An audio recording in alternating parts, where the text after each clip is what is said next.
Hello. Today we are going to focus on the history of Sparta. Sparta was a different city-state than the rest of the city-states in ancient Greece.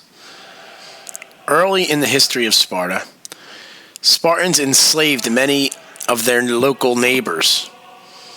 The slave population outnumbered the Spartans 10-1.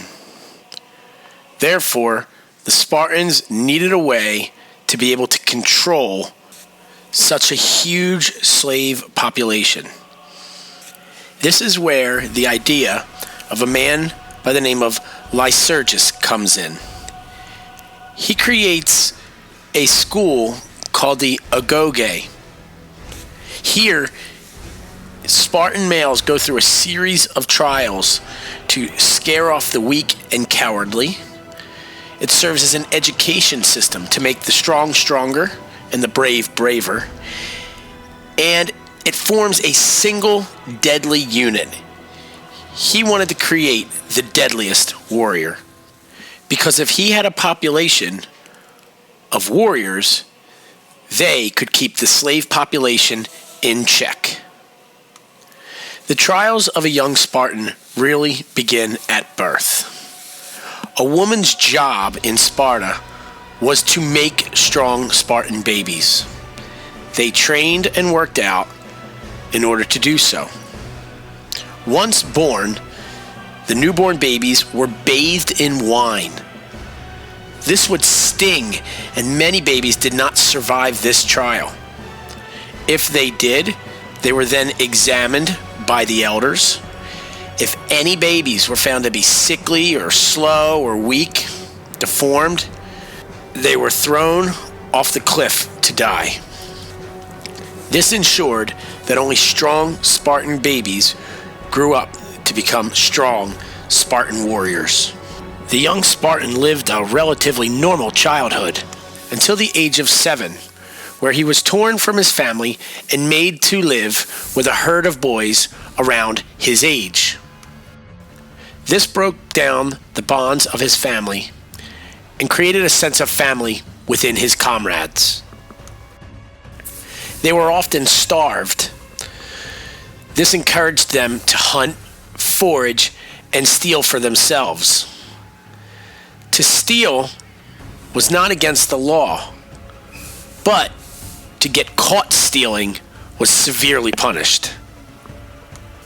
Around the age of 12, the young Spartan would team up with one of the older boys who would mentor him and teach him the ropes.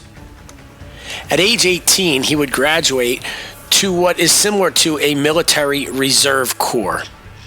In order to keep his warrior skills keen, they would often pick out a slave from the Spartan Society, otherwise known as a helot, and kill him without being caught.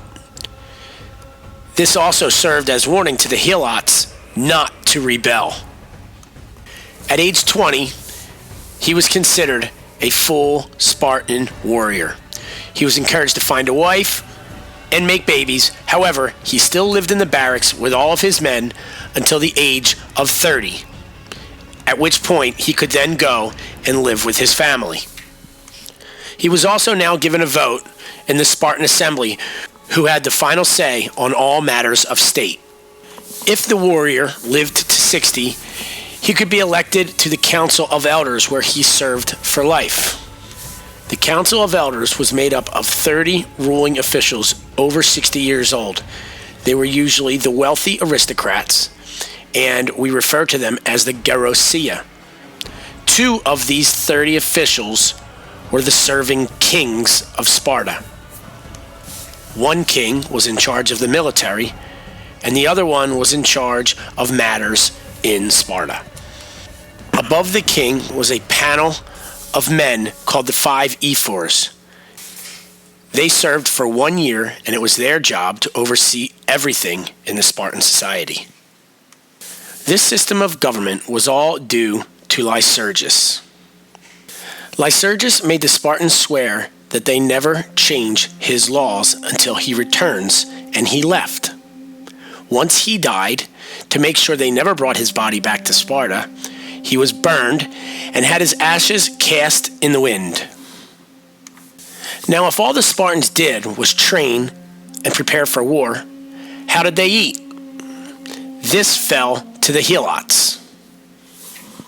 While the Spartans lived in the center of the polis, the Helots lived on the countryside, and it was their job to farm the land and provide the food. So at the top of the social system were the Spartans, and at the bottom of the social system were the Helots. But there were some people in the middle. These were free men or merchants and artisans who bought and sold things to the Spartans. We know them by the name Paroikoi. They served as a buffer between the Helots and the outside world. Helots could not escape, and new ideas could not get in. The biggest fear to the Spartans was change.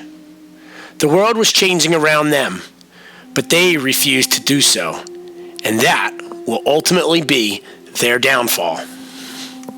So in summary, Spartans, warrior-like society, train from birth until their death. No need to farm, no need for the arts, no need for poetry, just training, just concentrated on being a warrior. And they were tough.